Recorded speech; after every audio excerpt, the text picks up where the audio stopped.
Yo, it's your guys Buffed and Prime, and we back. We doing an interview. We got Ryan Monceaux with GoCoogs, cover everything Houston football. You know we got to lock in. Games on Friday. Well, hello, who's next? Can't nobody stop us cause we bumped and prime. Well, hello, who's next? Are you capping, talking salsa? Do your words match your video? Well, hello, who's next?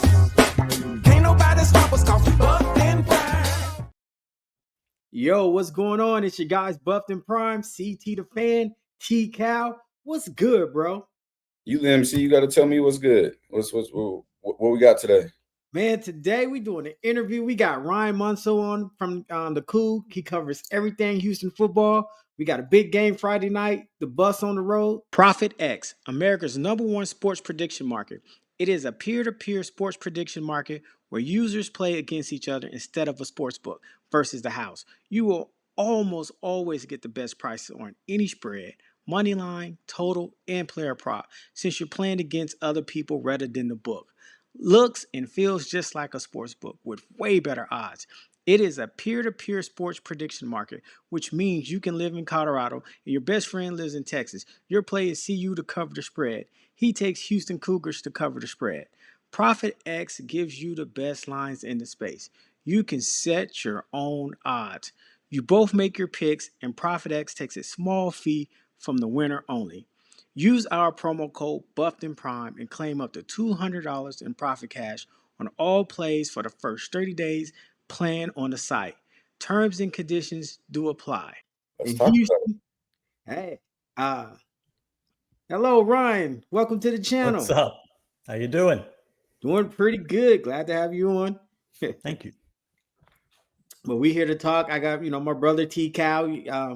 We created this channel. I was sitting there watching football. I said, man, you watch football different. So he's like, yeah, he came to my house. He's like, oh, let's create this podcast, and let's talk ball. I'm gonna teach you the game because I used to think that the offense and defensive linemen just used to just run into each other. I said, what? Schemes and stunts and all this stuff. So that's kind of how our channel started. And man, we got a big game Friday. Yeah. Yep. So we got Houston first opening the Big 12. Colorado's first conference game. CT, you got some questions for him from the Houston side? Yeah, Ryan, right off back.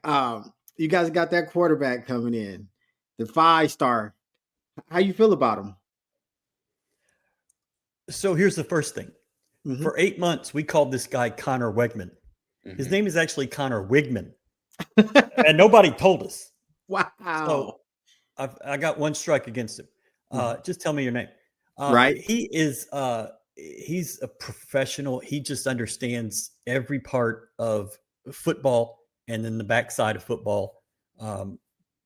His teammates have gravitated towards him. He's a natural leader. He's got a big arm. He's gone through some injury issues in his career. That's kind of why it ended at A&M. He was recruited to play for Jimbo Fisher. Okay. And when Mike Elko came in, it didn't match up. U of H's quarterback coach recruited him out of high school for Baylor, started recruiting him when he got in the portal, and that was kind of a natural fit. I think he's really talented. I don't think we've seen what he can do because you played an FCS team and a Rice team that's kind of in flux, and you didn't need him to do a lot. Right. But I think he has the ability. He's kind of learning the receivers. He's found one he really likes in the tight end, Tanner Koziel. And he can run the ball. I've always been told that he can run it. Mm-hmm. I didn't get to see a lot of that at A&M, but we saw it in the Rice game. He was able to get in and do some things. He ran some designed runs, designed draw for a touchdown. So there's more aspects to his game than we've really seen so far. Okay. Yeah, absolutely. And just from my background, so I'm a former football player. I was a high school American on both sides of the ball. Ended up going closer to home and shunned a lot of bigger schools. Went to the University of Nevada. Was there for a few years. Didn't work out well there. Went to Alabama A&M, where the coach who recruited me to Nevada became the head coach. was all conference there, preseason HBCU All-American, and then was in camp with the Atlanta Falcons. And now all we do is break down all 22 film and study. So we actually have a website called bipslist.com where we rank all college football players, transfer portal players. So we watch a lot of guys. And funny you said about Connor running. I didn't know he could run, but he can like actually run. It's not like a serviceable runner. Like he could have some Haynes King, Georgia Tech quarterback in him if he decided to run more often. And I was shocked seeing that on film because I had never seen that at Texas A&M. But I saw either against Rice or Stephen A. Austin, where he had like a 20-yard run, and he has a little wiggle to him. And I think you're definitely right about haven't seen the potential from him yet because he's playing a little tentative so far from what I've seen. I agree. He's not taking the shots downfield. He's kind of locking on that tight end, number 9 some, and he hasn't really, opened up yet. And I'm sure from being a player, I know what it's like losing your confidence and, having to really get it back. So I think he's still working on, getting that confidence back because he has some good weapons. Really like the tight end, obviously. The receiver, I think, number 5, who can flat run, had a 70-yarder, and gadget guy, number 4. I like him getting the ball. And then you got Dean Connors, big boy, toting that thing. So what do you feel the offense is right now? What do you feel like it could be if, everything gets put together? I still don't know what they are. You saw a lot of shuffling on the offensive line in fall camp. And in the first game, you saw an offensive line. You saw a completely different one in the second game. So, they've got to figure out who their 5 guys are. Yeah. You had 2 injuries in the Rice game. They were not really injuries. It was like dehydration. It's sort of a stomach bug. So those guys should be back this week. Maybe another injury came up in the injury report last night. Still trying to get my hands around getting that every week. So there's a lot of questions on that offensive line. You've played a couple different guys at center, and that's a real big red flag for me. I need to see some consistency there. So Connor being tentative makes sense in that regard. And locking in on a 6'8" tight end makes a lot of sense. Real athletic tight end. And so Stephon Johnson did not catch a ball in the first game. He didn't catch a ball through 3+ quarters of the second game, and then caught that 70-yard route against Rice. That was a really pretty ball, really high, really deep, really well thrown, which we haven't gotten to really see to this point. So I think it's still kind of in flux. I know what Willie Fritz wants to do. He wants to run it 4 downs, 4 downs, 4 downs. He wants to control the clock, make the fewest mistakes, and win games with a little less talent. That's what he's done at every stop he's ever been. And I expect that's just what it's going to be. But going forward, I think you're going to see it be 50-50. But he's got to be able to find those guys. You mentioned number 4, Mekhi Muse. Muse is like 3 feet tall. Great guy, but he's a little guy. But he can fly. They want to do so many different things with him. They tried a couple of sweeps and different things in the SFA game. I think you'll see some of that against Colorado. I think they're going to try just to see what the Colorado defense can handle. They've seen some different teams to this point, maybe not this sort of brand of football, and we'll see. Yeah, and I think those jet sweep type things, definitely think they're going to have more of those this week because Colorado gets very, very stubborn as far as being in man coverage. And last year, they never pulled any of the motions, meaning if somebody's going in motion, they never sent the safety to get them, then sent the corner high. They always had somebody running with them. Now, last week, for the very first time, I saw them one time on a motion pull the safety because otherwise you risk getting out leveraged. So that's something that they've shown on film. So I'm sure Houston's seeing that, and that's something that that they're going to test out is that. And I also saw some return motions with number 4 where they would send him like he's going across and then send him back. So, yeah, I definitely expect to see more of that. But that's I like that brand of football. Just run the ball, be able to be efficient, control the clock, because that brand of football can beat anyone. That's why you have the Navies. That's why you have the Armies, the Air. I've had to play against Air Force every single year when I was at Nevada. Yeah. And fun at all. Like that was a hard-nosed game. And if you get down in those games, especially, which I know we're going to talk about, that defense, I'm in love with that defense. I'm a defensive guy. I absolutely love that defense. CT, what else we got? Yes, speaking of the defense, you guys got a new coordinator, Austin Armstrong. How do you feel about it? Yeah, I know you guys play, like you said, Rice and SFA, but from the first 2 games, you looked at the film, from what you've seen so far, how you feeling about that new defensive coordinator? So Austin's been really good to us on our website. He's come and sat for extended interviews 5 or 6 times. Wow. And he is doing something or has done something a little different than I've ever heard. He did not try to install a defense before spring ball. He installed a couple of concepts and then installed 4 things for the first 4 days of practice, and then 4 things the next week, and then 4 things the next week. And then he brought in about 8 things during the summer. And then every week of fall camp, a little bit more and a little bit more. And the players call it a very a complex system, but the way that he has delivered it has made it very easy for them. They can react instead of think. And that has been the biggest thing that I have seen. The players are absolutely in love with the scheme and what they're doing, but it hasn't really been tested. It is an FCS team. Rice just installed a brand new offense, which is very run heavy. Yeah. U of H did hold them pretty much in check, but you haven't seen a team that can throw the ball. And with Colorado bringing in a new quarterback this week, it's to be seen what's going to happen there. But the guys love playing in this defense. There's a great story. There's a kid named Corey Platt. He's a linebacker, number 9. He played at Tulane for Willie Fritz. Okay. 2 years ago in the season opener, he had 15 tackles before a 3rd quarter sack. He tore his Achilles on that sack. Willie comes to Houston. He comes with him. He transfers. And in off-season workouts last year, he tore the other Achilles.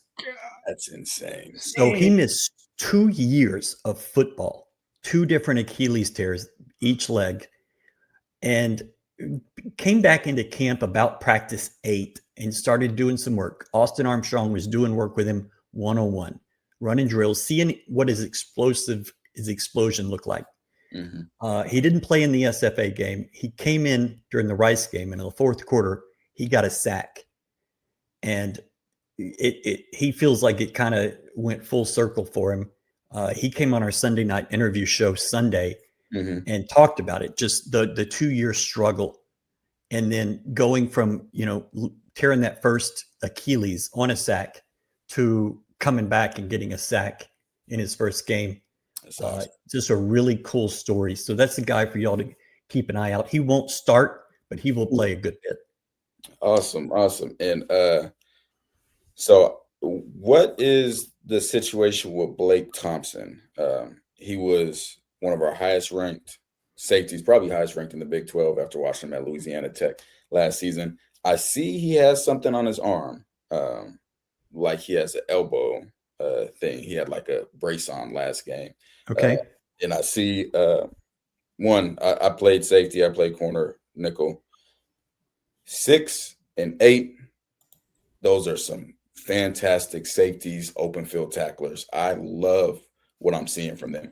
There's not many teams that I've watched with 2 safeties that come downhill like that. Like they look fantastic. Then you have Latrell McCutcheon. CT, I don't know if you ever watched Friday Night Tykes. Netflix. Was it Netflix? I think so at some point. Latrell McCutcheon, he played for the Austin Ducks. I don't know if you remember him. oh my God, I got to come over your house today so we can watch that. He was talking crazy, just dominating. Now he plays corner at Houston. He's that corner, number one, who we saw flying up, blowing up all the perimeter plays. Oh, okay. Yeah. It's just so, And he's still talking. yeah, Okay. yeah. And He's still talking. I love that in a DB. So yeah, I was surprised just looking at the depth chart initially, not seeing Blake Thompson starting. Do you have any insight on that? I just think there's so much depth in that room. You lost two really, really elite players in the defensive backfield. One of them announced his going in the transfer portal on the field after the spring game. AJ Halsey went to LSU. Jeremiah Wilson went to Florida State. He was all first team Big 12. But you have a lot of depth there. Yeah. You mentioned 6, who's Kentrell Webb. Okay. Or excuse me, 8 is Kentrell Webb. 6 is Jordan Allen. Jordan Allen came from LSU. Kentrell came from Tulane. Kentrell has just been an excellent guy for 2 years now. Jordan Allen, I'm a Louisiana guy, so Louisiana kids coming over, love to see it. And Jordan Allen is going to be one of those guys for U of H. It hasn't shown the brightest yet. Y'all have seen it on film, but he is going to be one of those guys. Yeah, and then you have 22 in the slot, who had an insane interception where he speed turned, beautiful coverage, and then was able to get an interception. And then I saw even the guy behind him, 24. It's like that defensive back room has a ton of depth in. Like, it's hard for me to tell the difference between some of them because they're all playing the same way. They're downhill, they're fast, they're making these open field tackles. And that's a huge part in linebacker we loved, 36. Really, really like what he brings to the table. So it looks like Houston's going to be relying on that defense much as I believe they did last year, except you have potentially a better offense with it. Certainly a better offense. U of H's offense last year was rough, hard to watch. It was rough. But you guys still got that. What was that? Kansas State upset? Kansas State and Utah. Yeah. And TCU at TCU. Yeah. That's just with a solid defense. So now if the offense can, put it together, I think it'll be a tough challenge for sure. Yeah. What about the defensive line? What is Houston defensive line looking like? We spoke on the linebackers, the secondary, but I'm a trenches guy. How does it look up front? They've been good against two undersized offenses. Carlos Allen, who came from Kennesaw State 2 summers ago, it kind of anchors that defensive line. You have 2 guys playing edge. You talked about Latrell McCutcheon a minute ago.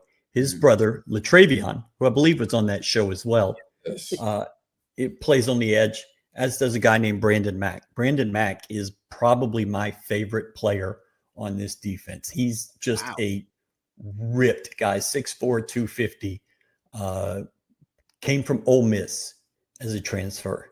And I think he does the things necessary to allow those linebackers and those DBs to come upfield and make those tackles. I would watch for him and also Latravion McCutcheon on the edges. Gotcha. And I saw Khalil Lufau. I've gotten a couple different pronunciations on his name. Let me make sure that I'm going to get it right because I don't want to say it wrong. Lafu is what the current pronunciation is. Lafu. Yeah. Has had a dominant couple games. Yeah, he should be in prison for one of those hits. And I'm going to because that was just crazy. When I'm watching it, and I jumped out of my chair watching it, just seeing the explosion from him getting upfield. And yeah, it's definitely the hardest position to judge is the trenches when you're going against lower competition. I wanted to show a few clips of what we're talking about so people have a visual of who this team is as far as on the perimeter and as a defense, because they do a lot of great things. Here's some. That's the play that he deserves to be in prison for. Like, that is wow. Jadeveon Clowney type hit. So this is what I'm talking about with the defense. That's just there. But then we got Latrell McCutcheon. Watch when I say fly around trigger. Yeah. Downhill. So that defense is active, is fast. They're making open field tackles, like just everything that you want to see as far as the definition of flight of the football. Like everything perimeter, they are triggering. This is stuff that transcends competition level.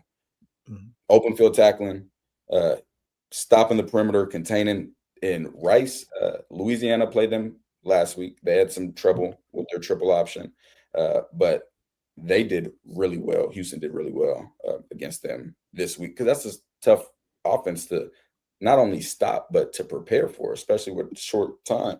So I'm excited to watch that defense just as a football fan. But yeah, I think I hope Colorado doesn't play it how they've been playing, which is a lot of perimeter throws, a lot of perimeter runs, screens. That's what that defense wants more than anything. CT, you got what you got before we get to some of his questions?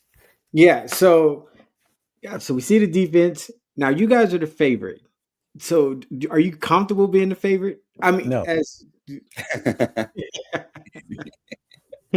home favorite. Yeah, and they gave you guys a nice spread. I think I've seen it as 5.5, some even as 6. Yeah, that's a healthy favorite. It doesn't make sense to me because living through this offensive output last year, and you struggled this year. The fan base was not happy with the 27 points against SFA. Against Rice, until less than a minute before the half, you were losing 3-0, and you kind of tore it open in the second half. Had a pick six, but you're not comfortable with where the offense is right now to be a favorite. I think Colorado might have some of those same issues. So, and it's a Friday night, and Friday nights are goofy. Yeah. And, it's a long trip to come on a Friday night. And so I don't have a feel for it, I guess is the easiest way to say it. Yeah. Yeah. And I kind of feel the same way. I think it should be honestly pretty even as far as the spread goes. I think defense, Houston has very high level defense. I think Colorado has the potential for a high level offense. Now, Colorado's defense isn't clicking yet. Allowed 400 yards. First 2 games back to back, and there were misplays from Georgia Tech that could have been more. There were misplays from Delaware that could have been more. And then Houston's offense, like you said, hasn't really opened up yet. And a lot of fans don't like to see it because, you end up opening up the game against Rice, but when you're up 3-0 for a while, you can get away with that against Rice, but when you get competition, that's not going to work out. So I see it pretty even so far as well. CT, how do you feel about it? No, I feel like I was like, wow, I looked at that spread and I said, okay, maybe they see something we don't. Or maybe it was the 3 quarterback carousel that we had last week. I don't know. I just think that I feel like it should be a 50-50 game. I mean, it's like you said, Friday night, crazy things happen. But I feel like whoever comes out and establish, who they are, their identity, I think that's who it's going to favor. I mean, because I think Colorado has I believe might have a better offense, but Houston's defense is. So I think it could be a field goal game. Like it could just go. It could go anyway. And then, like I said, Houston's offense can surprise us. You said it haven't been tested. It was Friday night. We haven't. So I'm excited to see it. I'm excited to see what's happening. How's the atmosphere with the locker room? With Colorado coming in, like how have the players been seeming? Because I'm just curious to see. And how's that stadium as far as home field advantage? Is that a big aspect there? I wouldn't go that far. Crowds have not been great over the last few years. You went through some coaching changes. This will be the fifth. Willie's the fifth head coach in the 11 years of this stadium. So you have been through quite a bit. Right. And so the last few years under Dana Holgerson, the crowds had kind of dwindled, and they're expecting a nice one this weekend. But, I wouldn't call it a huge home field advantage. It could be potentially, but to this point, it really hasn't been lately. Yeah. But you did beat Kansas State and Utah back-to-back weeks in that stadium. So it can't happen. Yeah, definitely. All right, what do you got for us? What are you curious about on the Colorado side of things? Why is Ryan Staub the guy? Why is he getting the reps, and why is he going to be the quarterback? That is a loaded question. So Caden Salter played week 1. Thought he did a really solid job running the offense, being on time with throws. Then there were some scramble drill plays that I don't think the receivers did a good job on scramble drill as far as getting the open space, giving your quarterback a target. And a lot of scramble drill is continuity, being with your receivers, being, them knowing what you're thinking and so forth.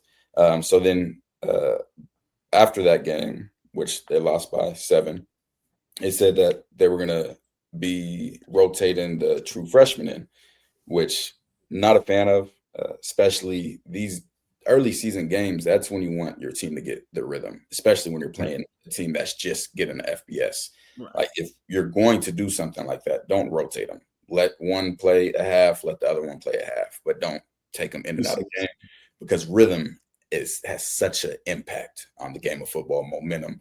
So Salter played. He had a perfect first drive. Again, just playing within the system, getting the ball out on time, hitting his back foot, running the RPOs and everything. So they scored 10 points. Then Juju Lewis, 5-star, comes in, struggles, and it's not a surprise. He's a true freshman. They're blitzing him like crazy. Like that's, part of the growing pains.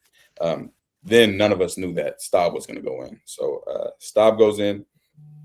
He almost throws a pick 6 on his second throw. That would have been Delaware 14-10 at half, which would have been detrimental. Then ends up getting a touchdown later that drive. It was from a busted coverage in cover 2, dumps it off to the running back. Running back runs up the field. And then have another busted coverage in man where he throws like a 70-yard bomb to a dog wide receiver. Sincere, coming from Campbell, was at USF before. I'm actually the reason he got to Colorado. As soon as I seen him in the transfer portal, I watched his film and I said, this guy's a freak. 6'5", 190, 4.3 speed, high points the ball, like just a real menace. So from Colorado's standpoint, they got to see some more passes down the field with, their weapons, even though that wasn't really how the offense was being called for Salter to start. So I guess they just want the ball to go down the field more. It's a shock to us. I don't understand it. I don't agree with it. I'm a fan of making the throws on time, and then as the game progresses, then you're taking your shots, and you're because Salter wasn't missing throws. Now, when he went back in the second half, then he was missing the same throws he was making first half, missing the reads, just confidence gone. And there's 2 positions you don't want to play with confidence. That's quarterback and kicker. Those ones are, you have to, stand behind your quarterbacks and your kickers to make sure, they have that confidence.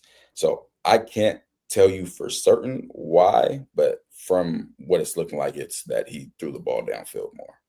Okay. What is the strength of this Colorado team, and where do you think after 2 games is a weakness? CT, you can start that off. Well, the strength, I think, I like. So this year we started off running the ball. Last year, I mean, it was not known. We didn't run the ball at all. And I'm just looking at Simeon Price and track hop Declan Taylor. Like the running game is there. Like you can see, like, hey, like these guys, you give them more carries. I think we might have something there. The weakness,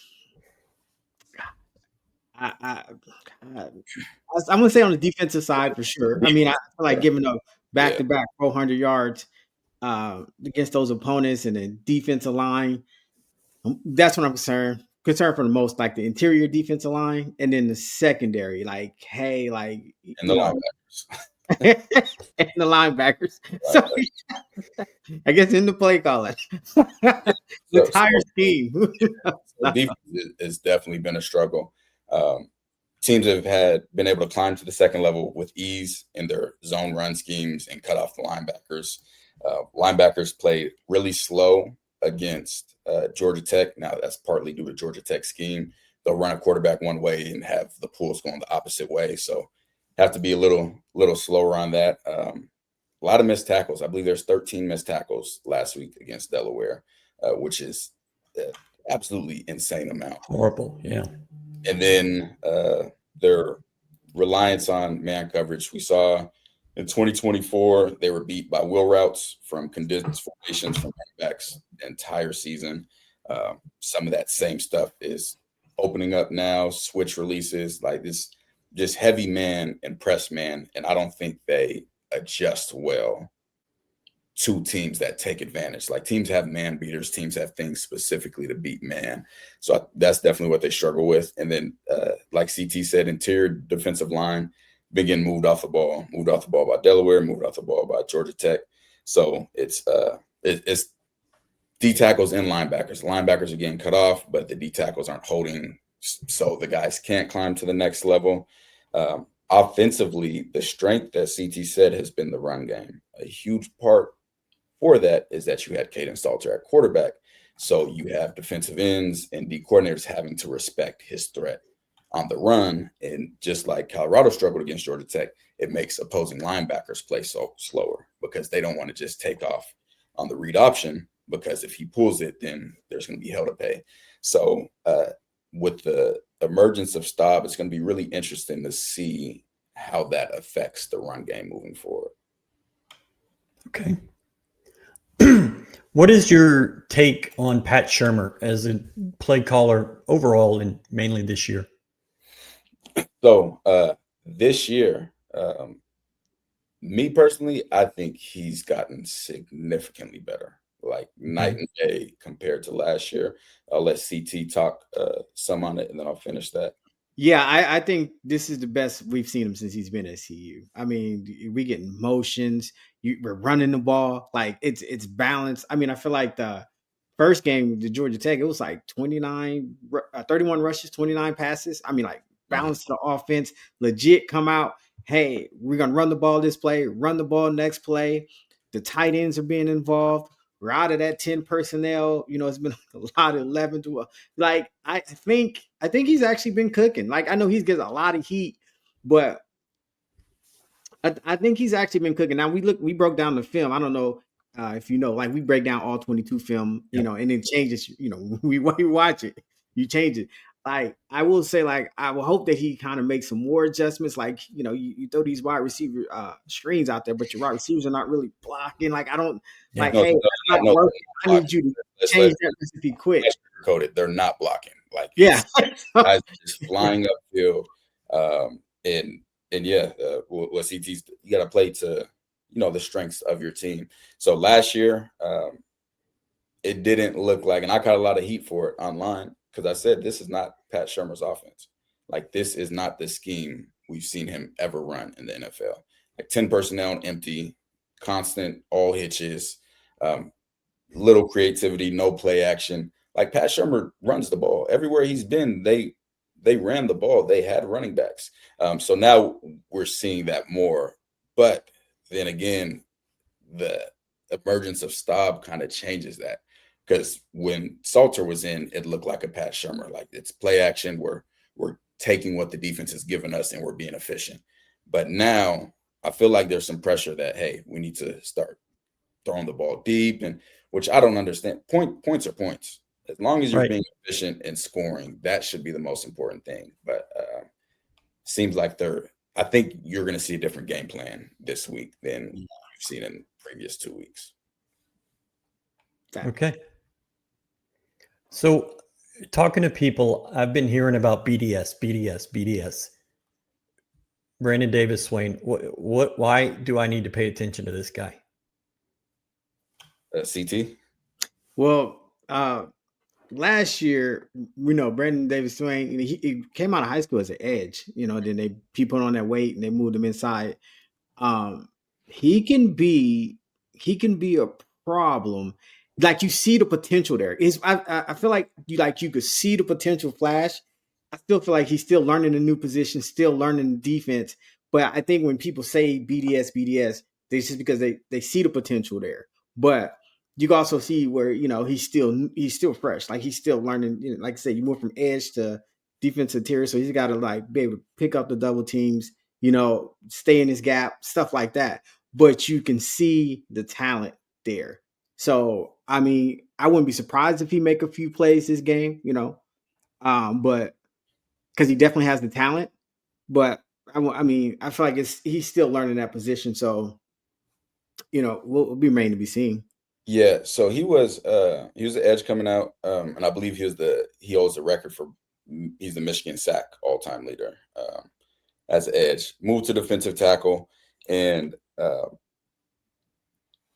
he's had rougher first 2 games from what I've seen, and that's from actually watching the all 22 film. He's gotten walked back a considerable amount in the run game. Now, I will say he's the best pass rushing defensive tackle that Colorado has, but he can be undisciplined as well. Like you see him vacating his gap to try to get an easy win versus doing his assignment. Younger player things. So nothing on. I think he has a ton of potential, especially with his pass rushing ability. But right now, I haven't seen it to tell you, he's going to be a major factor or somebody that you have to lock in on. I just haven't yet. Now, right. You need to be concerned about Mr. Keaton Wade. Yeah, Keaton Number Wade. 27, that edge. I don't know if you watched Georgia Tech or if you watched a little bit of the Delaware game. 27, and then from last year, Keaton Wade missed half of the season. He was hurt, but he came when he came in that Arizona game, pure havoc. I think he had like 6 sacks in 6 games or something. But he's not just a pass rusher. He's very good in the run game. He will blow up blockers, shock and shed. And he transferred from Kentucky. At Kentucky, they had him playing like a jack position, but he also stacked back to an off-ball linebacker at times. Okay. He was really like a tweener. But now I think he's becoming more of a true edge or true jack, where he's able to stand up but still be really effective in the run game and really effective in the pass game. I think he's, bar none, had the best first 2 games for Colorado on defense. Okay. Colorado was recruited pretty well in Texas. You got 20 plus guys, I think, mostly Dallas area, East Texas, Longview. Not as much in Houston, but do you think this is going to be something now that you're in the Big 12 and this is going to be a game that you play a little more? Is Houston going to be a focus for Prime?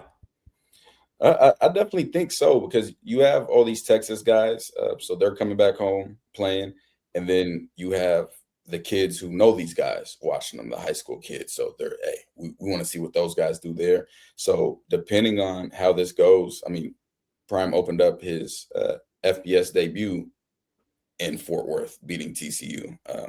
So I think this could open that up if you go in there and you have a really good showing. Okay. That's all the questions I have. Oh, go ahead. Sorry, run the ball. Yeah, I agree. I think I think it does put eyes on, I think Prime loves to recruit out of Texas. So I think he does look at this as being an opportunity. So I definitely probably think you'll probably see quite a few of the Texas players might even play. Like you just don't know. Honestly, we don't even, you might see Staff for the first half. Like it's anything. Like it's anything goes with CU right now. So just don't be surprised. Yeah, it's up in the air for sure. But I'm excited for it. Mainly because of Houston's defense. I just love good defense, and yeah, I think this is going to be a identity game for both teams. Specifically, offense is what are we going to be going for? Like this is the time. Colorado had to play a really tough opponent week 1, but then followed up with Delaware. And you guys had Stephen F. Austin and Rice. So now it's like, okay, Big 12 conference, week 3. Now it's time for us to start to find our identity. So I think a lot of answers will come out of this game for both teams, which you need to have at some point during the season. Can't be confused the entire season. So yeah, I'm excited to see that. And Ryan, man, we appreciate you coming on. This was awesome.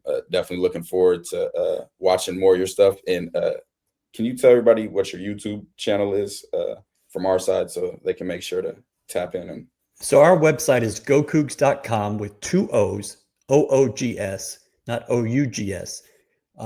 If you go to GoCoogs, OUGS, it takes you to BYU's apparel website. Don't do that. Don't go there. You don't need any of that. So GoCoogs.com, and it's at GoCoogs1, the number 1, on YouTube, Twitter, Facebook, Instagram, OnlyFans. Wherever you want to find us, we're there. Not OnlyFans. Awesome, man. We appreciate talking ball with you. Yep. Excited to see it. Before we go, what is your prediction for this? So I don't do score predictions, but I'll tell you, if U of H can find a way to run the ball, you've had 2 injuries to running backs in your first 2 weeks. One is out for the season, who's going to be your starter. One is a big back who slammed his hand in his truck door. So you're down 2 guys. Dean Connors is your focal point right now, and a 6th-year guy named Stacy Sneed. You'll see him on film. He catches a lot of balls, and he's so far down the depth chart every year, but he ends up making plays, and he ends up being your second or first best running back every year. Those 2 guys have to carry a big part of the load so that Connor Wigman can do the things he wants to do. So I'm like CT. I'm a run the ball guy. Run the ball. Yeah. And if they can do that, that opens up everything they want to do, from shortening the game to putting the defense in better positions to giving Connor Wigman sort of the wherewithal to do what he wants to do in the pass game.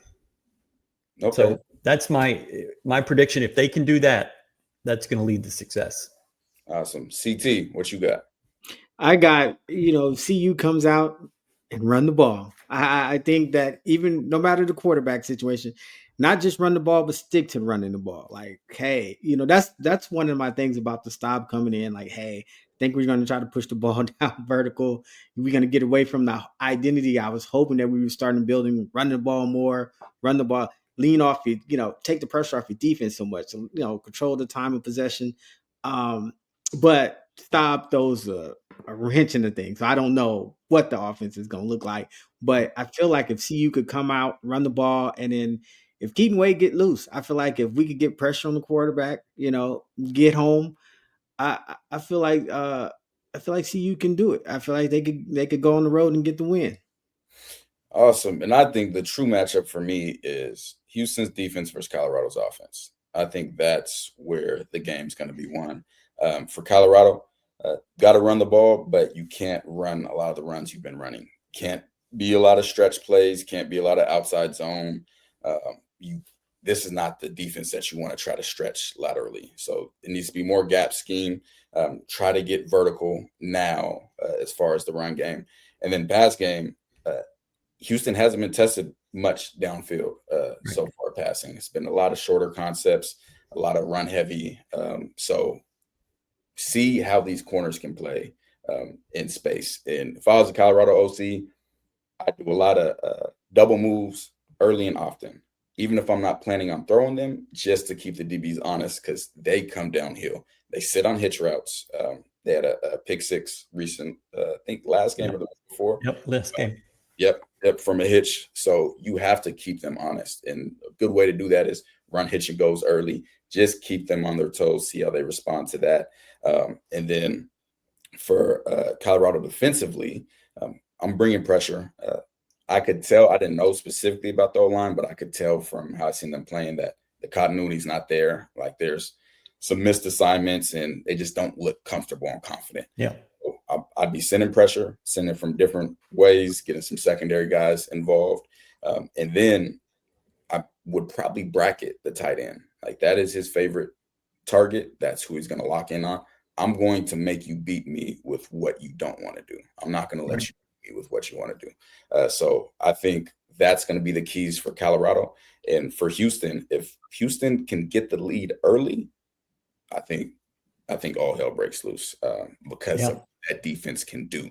If you let that D coordinator get exotic, which I've seen him do, playing cut coverage, having 7 guys mugged up at the line of scrimmage, that's going to work in their favor significantly. So Houston starting with the 10-0 lead, I think that completely changes the dynamic because that also changes what you do on offense for Houston. Now you can be more conservative. Now you can run the ball. You don't have to try to force the ball downfield. So, yeah, those are my keys for both. And if you can get a lead early, if Houston can, that puts so much pressure on Staub. Yeah. Is he going to panic?